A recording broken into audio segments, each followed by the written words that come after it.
దీని వాల్యూమ్ పెంచు. జరగండమ్మా. ట్రాన్స్లేషన్ కి దీని వాల్యూమ్ పెంచు madam.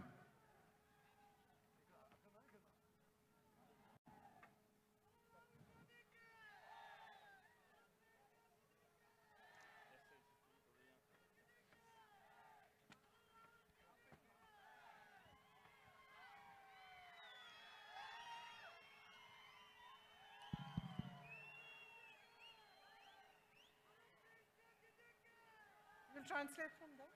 I just stand here and do that because sometimes you don't understand this. Shri Manikrao Thakre ji,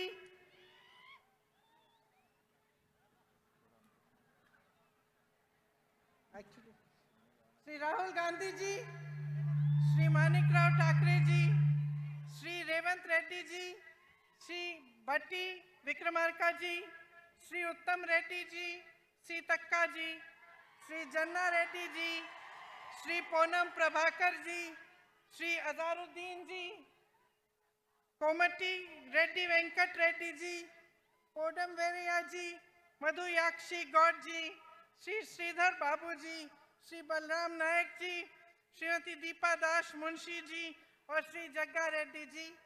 मेरी प्यारी बहनों और भाइयों, आपका इस सभा में बहुत बहुत स्वागत। అక్కలు చెల్లెలు అన్నలు తమ్ముళ్ళు మీ అందరికీ స్వాగతం, మీ అందరికీ నమస్కారం। आज जैसे हम यहाँ उतरे तो हम रामप्पा मंदिर पे गए और मैं आपको दिल से बताना चाहती हूँ कि इतना सुंदर मंदिर मैंने अपने जीवन में नहीं देखा है। ఇక్కడ మేము రాగానే రామప్ప మందిరం పోయినాం, చాలా అద్భుతమైన చాలా సుందరమైన మందిరం అని చెప్పి నేను మనవి చేస్తున్నాను। ये धरती एक पवित्र धरती है। यहाँ के शहीदों ने तेलंगाना के लिए बड़े बड़े बलिदान दिए। ఇది చాలా పుణ్యభూమి, ఇక్కడ చాలా మంది తెలంగాణ రాష్ట్రం కోసం వారి జీవితాలు త్యాగం చేసుకున్నారు।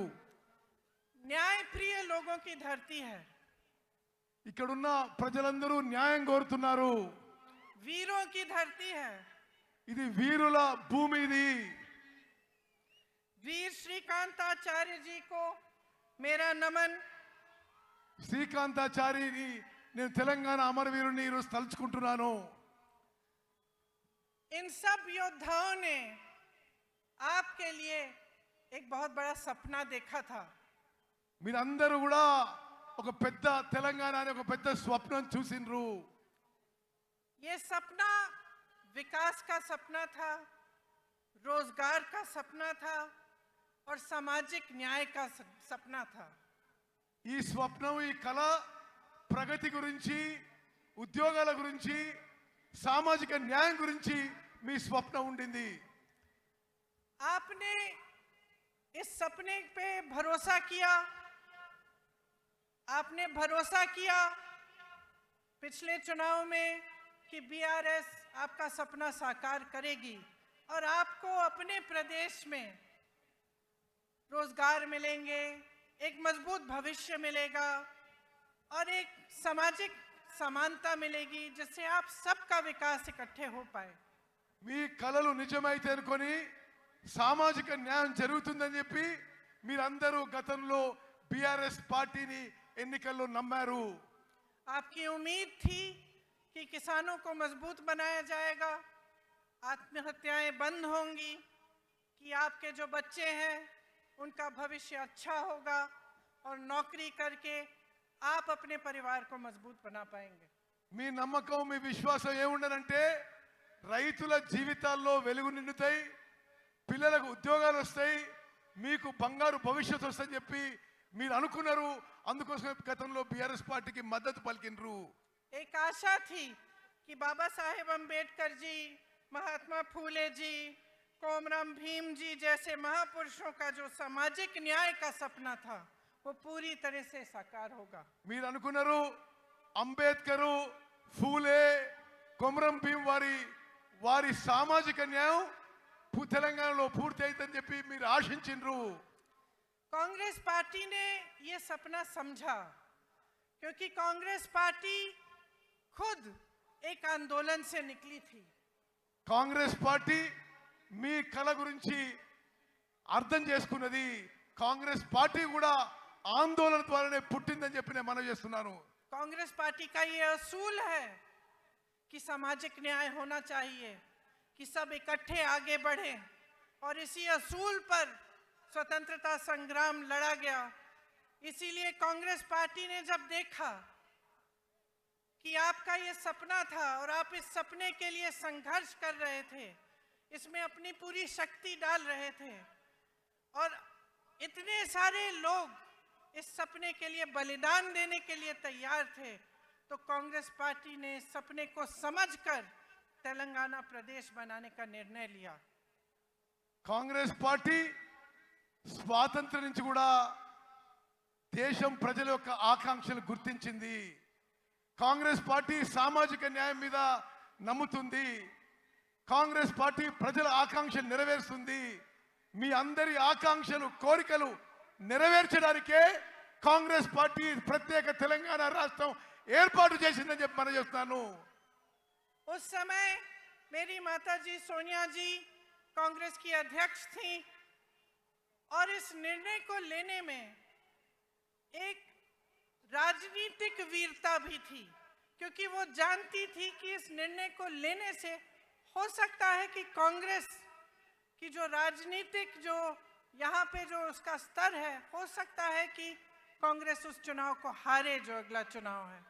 మా అమ్మ సోనియా గాంధీ గారు తెలంగాణ రాష్ట్రం ఇవ్వడానికి నిర్ణయం తీసుకున్నప్పుడు కొంత రాజకీయ మూల్యం చెల్లించాల్సి వస్తుందని చెప్పి తెలిసి కూడా తెలంగాణ రాష్ట్రం ఏర్పాటు చేసిన విషయం మీకు గుర్తు చేస్తున్నాను. आजकल ज्यादातर पार्टी के नेता वही निर्णय लेते हैं जिससे उनका राजनीतिक स्वार्थ साधा जाता है, लेकिन सोनिया जी ने जब ये निर्णय लिया तो ये निर्णय आपके लिए लिया। उन्होंने ये कहा कि चाहे मेरी पार्टी तेलंगाना में न भी जीते, न भी सरकार बना पाए, तब भी ये तेलंगाना के लोगों का की ये चाहत है, कि सपना है, और इसे साकार करने के लिए उन्होंने आपकी भलाई के लिए और आपके पक्ष में ये निर्णय लिया। తెలంగాణ రాష్ట్రం ఇస్తే మూల్యం చెల్లించాల్సి వస్తుందని తెలిసినా ఈ రోజుల్లో రాజకీయ నాయకులందరూ కూడా రాజకీయ లబ్ధి కోసమే నిర్ణయాలు తీసుకుంటున్నా మా తల్లి గారు సోనియా గాంధీ గారు రాజకీయం నష్టపోయినా సరే తెలంగాణ ప్రజల ఆకాంక్ష కొరకు, తెలంగాణ ప్రజల త్యాగాలు గుర్తించి, తెలంగాణ ప్రజల కోరిక మేరకు తెలంగాణ రాష్ట్రం ఏర్పాటు చేసిన విషయం మీ అందరికీ మరోసారి మనవి చేస్తున్నాను. उनका सोच, कांग्रेस पार्टी की सोच एक छोटी सोच नहीं थी। उनका नजरिया आगे के लिए था, भविष्य के लिए था, आपकी मजबूती के लिए था। इसीलिए वो ये निर्णय ले पाई, और उन्हीं की तरह कांग्रेस पार्टी के जितने भी बड़े बड़े नेता रहे, चाहे जवाहरलाल नेहरू थे, चाहे इंदिरम्मा थी, चाहे उनके बाद मनमोहन सिंह जी थे, चाहे राहुल जी हैं, और तेलंगाना के तमाम नेता हैं, आगे की सोचते हैं और आपकी भलाई के लिए सोचते हैं, और इसी सोच के लिए, इसी सोच के जरिए आपके प्रदेश को मजबूत बताने की बात करते हैं। తాత్కాలిక ప్రయోజనాల కోసమో కొద్ది దూరం చూసి ప్రయోజనాల కోసమో సోనియా గాంధీ గారు తెలంగాణ ఇవ్వలేదు. దూరపు చూపుతో మీ భవిష్యత్తు కోసం, మీ పిల్లల భవిష్యత్తు కోసం, మీ ఆకాంక్ష మేరకు సోనియా గాంధీ గారు తెలంగాణ ఏర్పాటు చేశారు. ఏ విధంగానైతే జవహర్లాల్ నెహ్రూ గారు, ఇందిరాగాంధీ గారు, రాజీవ్ గాంధీ గారు, రాహుల్ గాంధీ గారు దూర చూపుతో దేశం మంచి కోసం, సమాజం మంచి కోసం, ప్రజల కోసం మంచి కోసం నిర్ణయాలు తీసుకుంటారో, ప్రజల ఆకాంక్ష కోసం తెలుసుకుంటారో, మా తల్లి సోనియా గాంధీ గారు కూడా తెలంగాణ రాష్ట్రం ఏర్పాటు నిర్ణయం తీసుకున్నారు. इस सोच का प्रमाण ये है कि उनके कार्यकाल में बड़ी बड़ी संस्थाएं बनी आपकी भलाई के लिए, चाहे आईआईटी, आईआईएम, एम्स, ऐसी संस्थाएं बनी, आपका विकास हुआ, तो आप आगे बढ़ पाए। గత కాంగ్రెస్ పెద్దల హయాంలో పెద్ద పెద్ద సంస్థలు ఏర్పడ్డాయి. ఐఐటి కానీ, ఐఐఎం కానీ, ఇటువంటి అన్ని దేశానికి ఎంతో లాభం చేసిన సంస్థలు ఏర్పడే విషయం కూడా నేను గుర్తు చేస్తున్నాను. तो जो कांग्रेस की सरकारें बनी वो जनता की सरकारें थी, वो आपको मजबूत बनाने के लिए बनी और उनमें दोनों चीज थी, नजरिया और नियत। अब जब हम नियत की बात करते हैं तो जितने भी काम होते हैं सरकार बगैर सही नियत के वो काम करती नहीं है। अगर सरकार की नियत ये हो कि आपको लूटना है और सिर्फ सत्ता में रहकर भ्रष्टाचार करना है तो वो भलाई के काम नहीं कर पाती। కాంగ్రెస్ ప్రభుత్వాలు నీతి నిజాయితీతో కట్టుబడి ఉంటాయని చెప్పి నేను మనవి చేస్తున్నాను. ఇప్పుడు మీరు చూస్తున్న ప్రభుత్వాలు అవినీతితో మోసపూరిత విధానం అవలంబిస్తున్న విషయం కూడా మీరు గమనించాలని చెప్పి మనవి చేస్తున్నాను.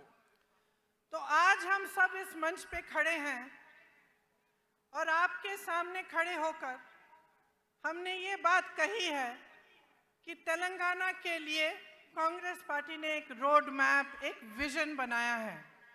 ఈ రోజు మీ అందరికీ మనవి చేస్తున్నా, కాంగ్రెస్ పార్టీ తెలంగాణ రాష్ట్రానికి ఒక రోడ్ మ్యాప్, ఒక విజన్ తయారు చేసి ఈ రోజు మీ ముందుకు వస్తున్నారని చెప్పి నేను మనవి చేస్తున్నాను. आपके लिए गारंटी लाए हैं। गारंटी क्या है? गारंटी वो चीजें हैं जो हम आज आपको बताना चाहते हैं कि हम आपके लिए करेंगे। और जितने भी कांग्रेस के प्रदेश हैं जिनमें हमने ऐसे गारंटी सामने रखे, उनमें हमने वो काम अभी से शुरू कर लिया है। మీ ముందుకి 6 గ్యారెంటీలు తీసుకొస్తున్నాం. గ్యారెంటీలు అంటే ఏంటిది? మేము ప్రభుత్వంలో రాగానే తెలంగాణ ప్రజలకు ఏమేం కార్యక్రమాలు చేయబోతున్నామో. మరో విషయం మీకు చెప్పాలి, ఏ రాష్ట్రంలో మేము అధికారంలో వచ్చినా మేము ఇచ్చిన హామీలు గ్యారెంటీలు అమలు చేసి చూపెట్టామని చెప్పి నేను మనవి చేస్తున్నాను. मेरी बहनें यहाँ बैठी हैं, आप दिन रात मेहनत करती हैं, मैं जानती हूँ, और पूरे समाज का जो बोझ है आप अपने कंधों पर लेते हैं। बच्चों की परवरिश, घर की देखभाल, उसके साथ साथ बाहर जाके काम करना, खेती में मेहनत करना, या कोई नौकरी हो तो वहाँ नौकरी करना, ये सब आप करती हैं। और आज आप कितनी महंगाई का सामना कर रही हैं, चाहे गैस का सिलेंडर हो, चाहे तेल हो, चाहे कुछ भी हो। जब आपको खरीदने जाना होता है तो आपको 10 बार सोचना पड़ता है कि हम ये खरीद पाएंगे, घर ला पाएंगे कि नहीं। कोई घर पे बीमार पड़ता है तो आपके दिल में ये बात आती है कि दवाइयाँ कैसे खरीदेंगे, उनका इलाज कैसे करवाएंगे। అక్కలు చెల్లెలు, మీ జీవితాలు ఎంత కష్టంగా జరుగుతున్నాయో నాకు తెలుసు. మీరు పిల్లల్ని పెంచాలి, ఇంటి పని చూసుకోవాలి, వ్యవసాయం పని చూసుకోవాలి, ఎవరైనా బయట కూడా పని చేస్తుండొచ్చు. మీరు ఇన్ని పనులు చేస్తూ ఈ ధరల పెరుగుకి తట్టుకోలేకపోతున్నారు. గ్యాస్ సిలిండర్ ధరలు పెరుగుతున్నాయి, అన్ని ధరలు పెరుగుతున్నాయి. మీరు ఇంటికి ఏ సామాను కొనాలన్నా మీకు చాలా కష్టతరం అయిపోతుందని చెప్పి మేము గమనిస్తున్నాము. और ये सब मेहनत, ये संघर्ष, इन संकटों का सामना आप इसलिए करती हैं ताकि आपके बच्चे बड़े होकर अपना भविष्य बना पाएं। మీరు ఇదంతా ఎందుకు కష్టపడుతున్నారు? మీ పిల్లలు పెద్దోళ్ళై ప్రయోజకులై మంచి భవిష్యత్తు ఉండాలని చెప్పి నా అక్కలు చెల్లెళ్ళు మీరు కష్టపడుతున్నారు. लेकिन यहाँ आज परिस्थिति ये है कि 40 लाख युवा बेरोजगार हैं। కానీ ఈరోజు తెలంగాణలో పరిస్థితి ఏంటంటే 40 లక్షల మంది మీ పిల్లలు, 40 లక్షల మంది మన పిల్లలకి నిరుద్యోగులుగా తెలంగాణలో నిలిచిపోయిన విషయాన్ని మనం చేస్తున్నాను. बीआरएस ने वादा किया था कि हर परिवार को एक नौकरी दिलवाई जाएगी। आज लाखों पद खाली हैं लेकिन नौकरियां नहीं दी गई हैं। టిఆర్ఎస్ పార్టీ ఇంటికో ఉద్యోగం చెప్పిండ్రు, ఇంటికో ఉద్యోగం. కానీ ఈరోజు లక్షల ఉద్యోగాలు ఖాళీగా ఉన్నా బీఆర్ఎస్ పార్టీ ఉద్యోగాలు నింపలేదనే విషయం మీరు గమనించాలి. और स्थिति ये है कि भर्तियों में भी भ्रष्टाचार है। एक बच्ची ने आत्महत्या की और उस पर भी सवाल उठाया गया कि उसने एप्लीकेशन ही नहीं भरा था। ये परिस्थितियां हैं कि जो संकट है, जो युवाओं का दर्द है, उसे समझने और सुलझाने के बजाय उन पर उंगलियां उठाई जाती हैं, लेकिन रोजगार नहीं दिए जाते, आपके लिए, आपके विकास के लिए काम नहीं किया जाता। ఉద్యోగాలు నింపే ప్రక్రియలో బీఆర్ఎస్ ప్రభుత్వంలో అవినీతి జరుగుతుంది. చాలా మంది యువతి యువకులు తట్టుకోలేక ఆత్మహత్య చేస్తుంటే వారి క్యారెక్టర్ మీద కూడా ఈ ప్రభుత్వం పెద్దలు ఏలెత్తి చూపుతున్నారు. ఉద్యోగాలు ఇవ్వకపోగా ఉద్యోగంలో నింపే ప్రక్రియలో ఈ టిఆర్ఎస్ ప్రభుత్వంలో అవినీతి లూటీ జరుగుతున్న విషయం నేను మనవి చేస్తున్నాను. उस्मानिया जैसी यूनिवर्सिटीज में अध्यापकों और पैसों की कमी है। एक भी नई सरकारी यूनिवर्सिटी नहीं बनाई गई। इनके पूरे कार्यकाल में आप देखेंगे तो सिर्फ प्राइवेट यूनिवर्सिटियां बनी हैं और उनमें से आधी इन्हीं के नेताओं की है, ताकि आपको फीस बड़ी बड़ी भरनी पड़े लेकिन आपके लिए सही सुविधा नहीं बने। ఉస్మానియా లాంటి యూనివర్సిటీలో టీచింగ్ నాన్ టీచింగ్ ఫ్యాకల్టీకి రిక్రూట్మెంట్ జరగలేదు. బిఆర్ఎస్ ప్రభుత్వం వచ్చిన తర్వాత ఒక్క కొత్త గవర్నమెంట్ యూనివర్సిటీ కూడా తెరవలేదు.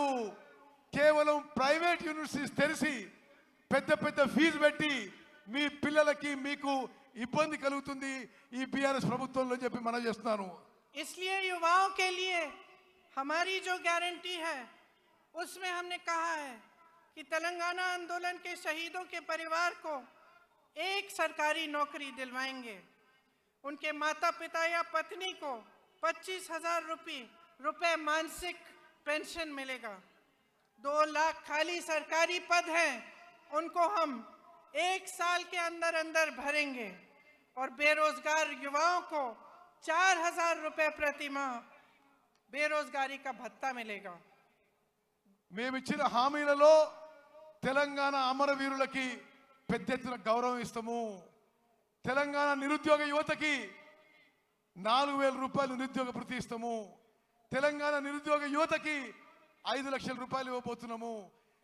తెలంగాణలో ఉన్న ఖాళీగా ఉన్న 2 లక్షల ఉద్యోగాలు 1 సంవత్సరంలో భర్తీ చేయబోతున్న విషయం నేను మనవి చేస్తున్నాను.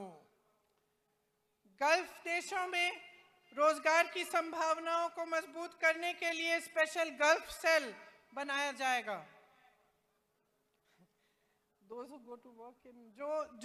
जो लोग गल्फ के देशों में काम करने के लिए जाएंगे उनके लिए एक स्पेशल गल्फ सेल बनाया जाएगा। గల్ఫ్ లో పోయి మీకు తెలుసు ఉత్తర తెలంగాణలో చాలా మంది దుబాయ్లో గల్ఫ్ లో పనిచేస్తారు. వారి కుటుంబాలను ఆదుకోవడానికి కూడా రాబోయే కాంగ్రెస్ ప్రభుత్వం ప్రత్యేక చర్యలు తీసుకుంటుంది. आज मेरे किसान भाइयों की परिस्थिति बहुत ही शर्मनाक है। चाहे पेट्रोल हो, डीजल हो, खाद हो, हर चीज पर खर्चा बढ़ गया है। आपके कर्ज बढ़ गए हैं और सरकार की तरफ से कोई मदद नहीं मिलती। ఈ రోజు రైతుల పరిస్థితి తెలంగాణలో దయనీయంగా మారింది. వ్యవసాయానికి సంబంధించి అన్ని ఇన్పుట్స్ లో పెట్రోల్, డీజిల్, సీడ్స్, లేబర్ అన్ని ధరలు పెరిగినాయి. ఈ బిఆర్ఎస్ ప్రభుత్వం రైతుల కోసం ఏమీ చేయడం లేదు. खेती से कमाना मुश्किल हो गया है और किसान परेशान और त्रस्त है। వ్యవసాయం నుంచి ఆదాయం ఈ బిఆర్ఎస్ ప్రభుత్వంలో తగ్గిపోయింది. इसीलिए हमने ये तय किया है कि हम एमएसपी को बढ़ाएंगे और इसकी हम आपको गारंटी देते हैं।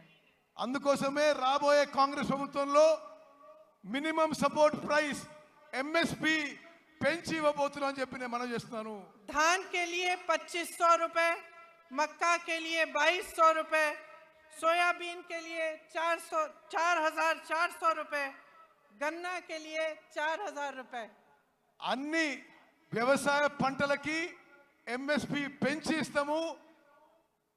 వరి ధాన్యానికి 2,500, సోయాకి 2,200, షుగర్ కేన్ కి 4,000 రూపాయలు ఇవ్వబోతుందని చెప్పి నేను మనవి చేస్తున్నాను. अरहर की 6,700 रुपए और कॉटन की 6,500 रुपए। పత్తికి 6,500 రూపాయలు ఇవ్వబోతున్నాం. ఈ విధంగా ప్రతి పంటకి ఎంఎస్పి కంటే పెంచి రాబోయే కాంగ్రెస్ ప్రభుత్వం ఇవ్వబోతుంది. किसानों के लिए 2 लाख रुपए तक कर्ज माफ किए जाएंगे। రాబోయే కాంగ్రెస్ ప్రభుత్వం 2 లక్షల రూపాయల వరకు రైతులకి రుణమాఫీ చేయబోతున్నాము. इंदिरम्मा रायतु भरोसा योजना के तहत किसानों के लिए 15,000 रुपए प्रति एकड़ दिया जाएगा। ఇందిరమ్మ రైతు భరోసా అనే కార్యక్రమం తీసుకొచ్చి ప్రతి ఎకరాకి ప్రతి సంవత్సరానికి 15,000 రూపాయలు ఇవ్వబోతుందని చెప్పి నేను మనవి చేస్తున్నాను. और मनरेगा में जो रजिस्टर्ड मजदूर हैं उन्हें हर साल 12,000 रुपए मिलेंगे। భూమి లేని రైతు కూలీలకు సంవత్సరానికి వచ్చే కాంగ్రెస్ ప్రభుత్వం 12,000 రూపాయలు ఇవ్వబోతుందని చెప్పి నేను మనవి చేస్తున్నాను. मेरे बहनों और मेरे भाइयों, ये जो आपका क्षेत्र है, ये आदिवासी बहुल क्षेत्र है और आप तो जानते ही हैं कि इंदिरा जी के दिल में आपके लिए एक बहुत खास जगह थी। ఈ ప్రాంతంలో గిరిజనులు ఆదివాసీలు పెద్ద సంఖ్యలో ఉంటారు. ఇందిరాగాంధీ గారు గిరిజనులు ఆదివాసీలకి ఎంత ప్రేమిస్తుండ్రో మీకు తెలుసు అని చెప్పి నేను మనవి చేస్తున్నాను. ये रिश्ता जो उनके साथ आपने जोड़ा था, एक आदर का रिश्ता था, श्रद्धा का रिश्ता था। उनके दिल में आपके लिए आदर थी तथा आपके लिए श्रद्धा थी और वो हमेशा ये चाहती थी कि आपकी संस्कृति को बचाया जाए और बढ़ाया जाए। वो हमेशा कहती थी कि आदिवासी संस्कृति ही दुनिया की सबसे आधुनिक और सबसे आगे सोचने वाली संस्कृति थी, जिसके जरिए प्रकृति का आदर होता था। గిరిజనులు ఆదివాసీలు మీరు ఇందిరాగాంధీ గారిని ఎంతో ప్రేమించి అభిమానించేవాళ్ళు. ఇందిరాగాంధీ గారు కూడా మిమ్మల్ని ఎంతో ప్రేమించి అభిమానించేవాళ్ళు. ఎప్పుడు కూడా మీ సంస్కృతిని మీ కల్చర్ని మరి ప్రిజర్వ్ చేయాలని చెప్పి ఇందిరాగాంధీ గారు భావించారు. ఎప్పుడు కూడా ఇందిరాగాంధీ గారు మీరంటే ఆదివాసీలు లంబాడీలు గిరిజనులు అంటే ఎంతో గౌరవ మర్యాద ఉండేది. ఆదివాసీలు గిరిజనులు వారి గురించి మీకు ఎంతో ముందు చూపు ఉందని చెప్పి ఇందిరాగాంధీ గారు భావించేవారు. लेकिन अफसोस की बात है कि आज आपके अधिकार छीने जा रहे हैं। ఈ రోజు ఆదివాసీల గిరిజనుల హక్కులు ఈ బీఆర్ఎస్ ప్రభుత్వ పెద్దలు లాక్కుంటున్నారని చెప్పి నేను మనవి చేస్తున్నాను. जबरन आपको जमीन से बेदखल किया जा रहा है। మీ భూముల నుంచి మిమ్మల్ని ఎలగొడుతున్నారు. आपके लिए जो डेवलपमेंट फंड है उसका आप शायद जानते नहीं होंगे, लेकिन 40% से ज्यादा अलग अलग कामों में जाता है, लेकिन आपके लिए नहीं डाला जाता।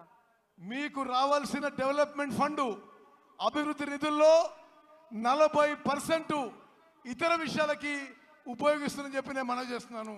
हमने तय किया है कि एससी के लिए 18% आरक्षण दिया जाएगा और एसटी के लिए 12%।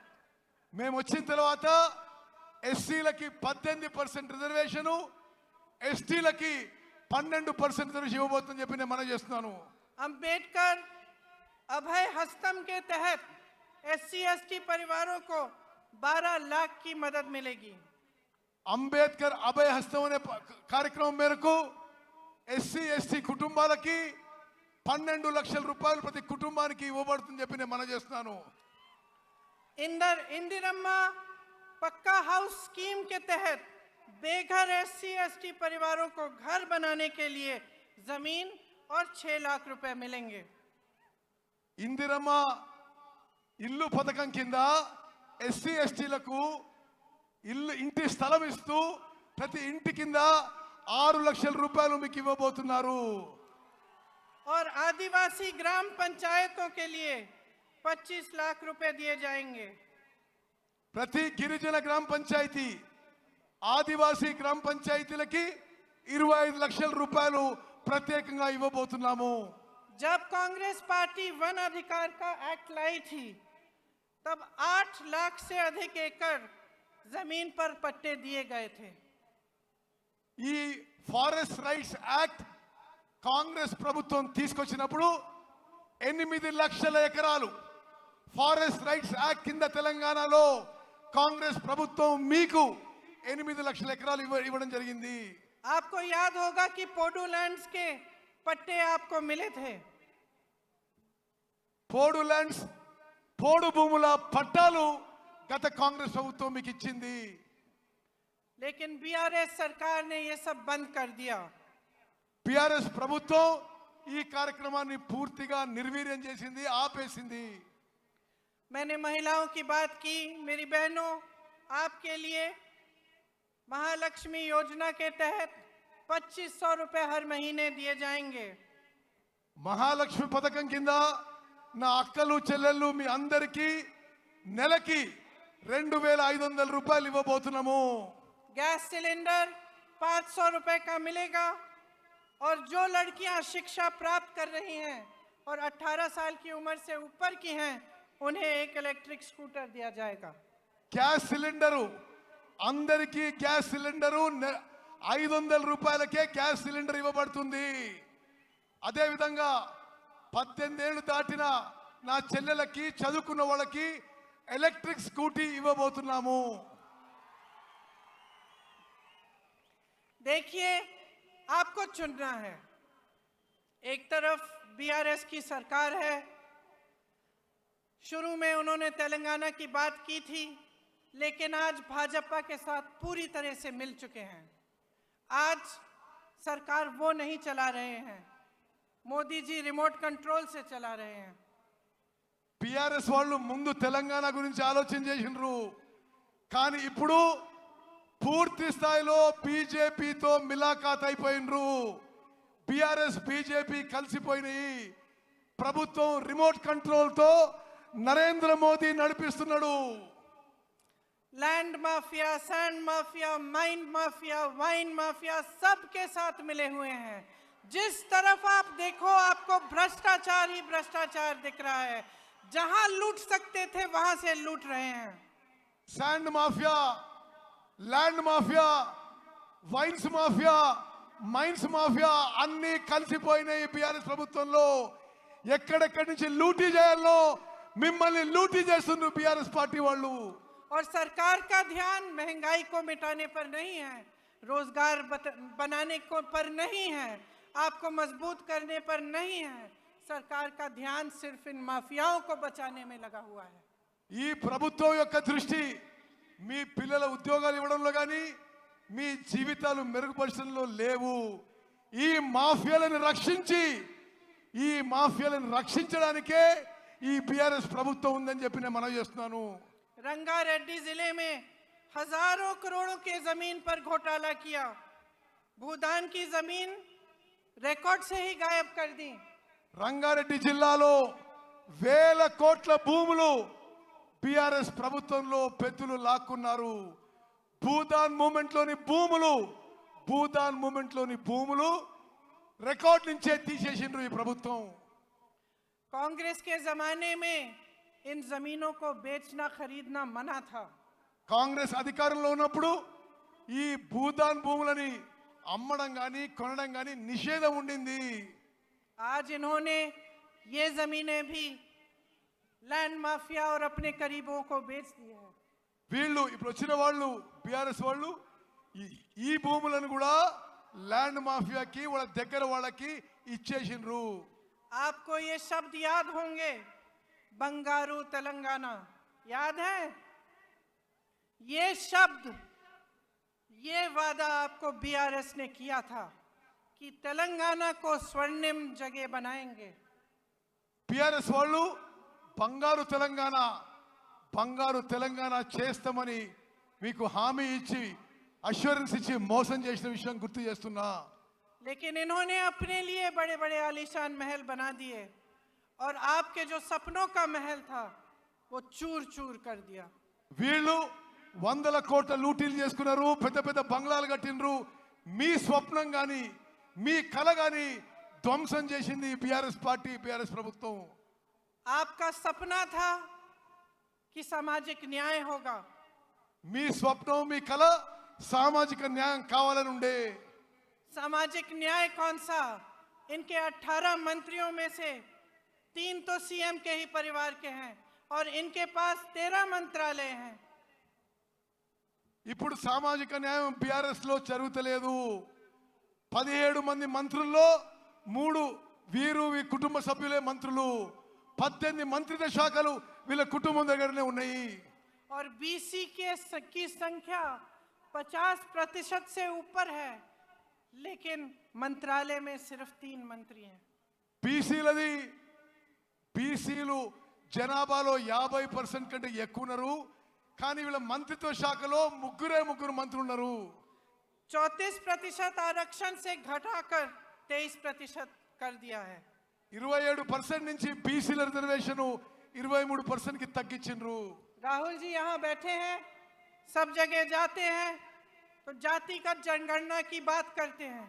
बिहार में ये जनगणना की गई, पता चला कि ओबीसी, आदिवासी, शेड्यूल कास्ट के 84% लोग हैं।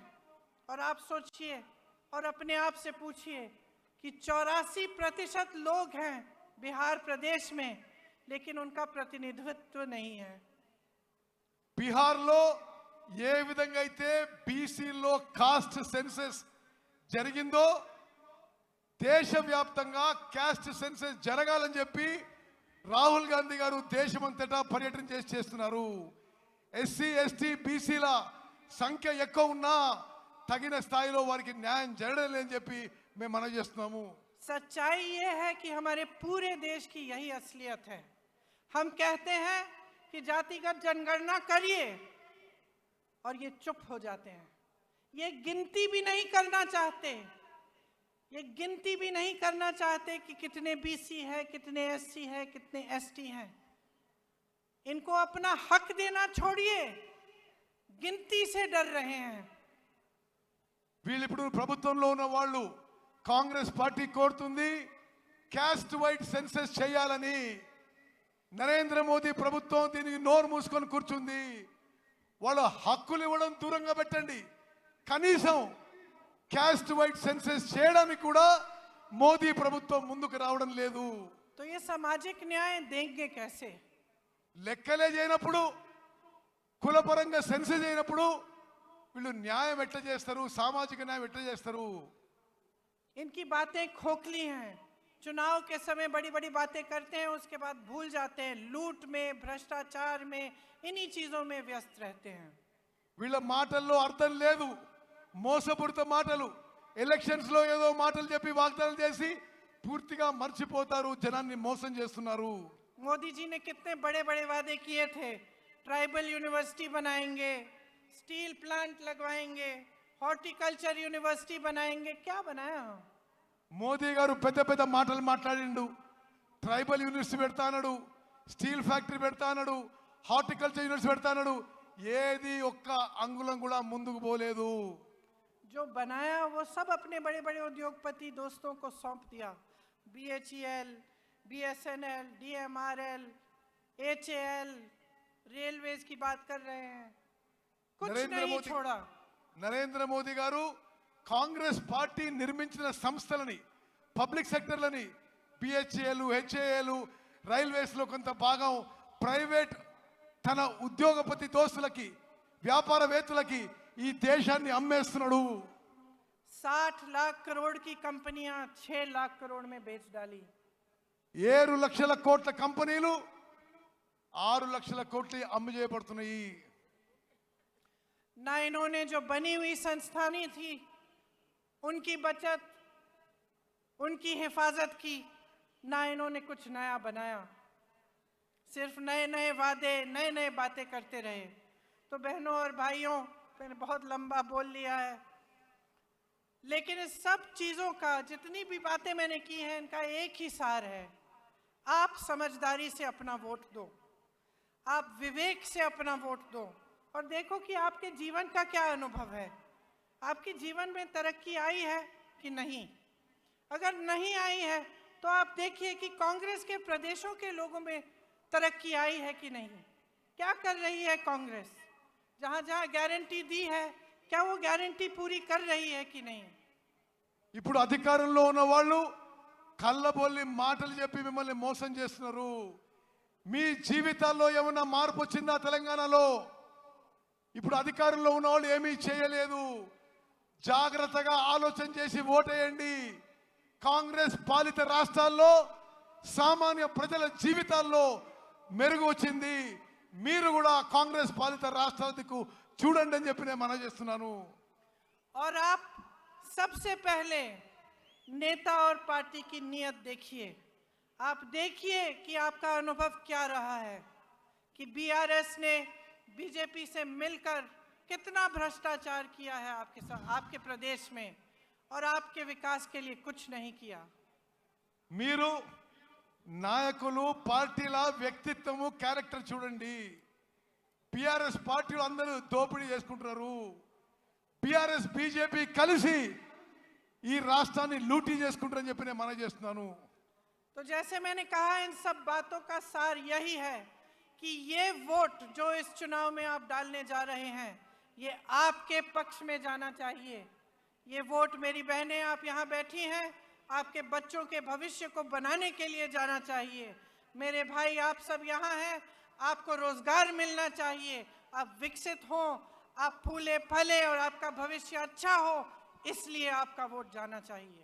అక్కలు చెల్లెళ్ళు, మీ పిల్లల భవిష్యత్తు, మీ పిల్లల ఉద్యోగాల కోసం ఈసారి మీరు ఓటేయండి. అన్నలు తమ్ముళ్ళు, మీ భవిష్యత్తు కోసం, మీ ఉద్యోగాల కోసం, మెరుగైన జీవితం కోసం ఓటేయాలని చెప్పి నేను మనవి చేస్తున్నాను. तो सोच समझ के अपना वोट डालिए। आप जानते हैं कि यहाँ के उम्मीदवार सीतक्का जी और सत्यनारायण बोपापल्ली जी हैं।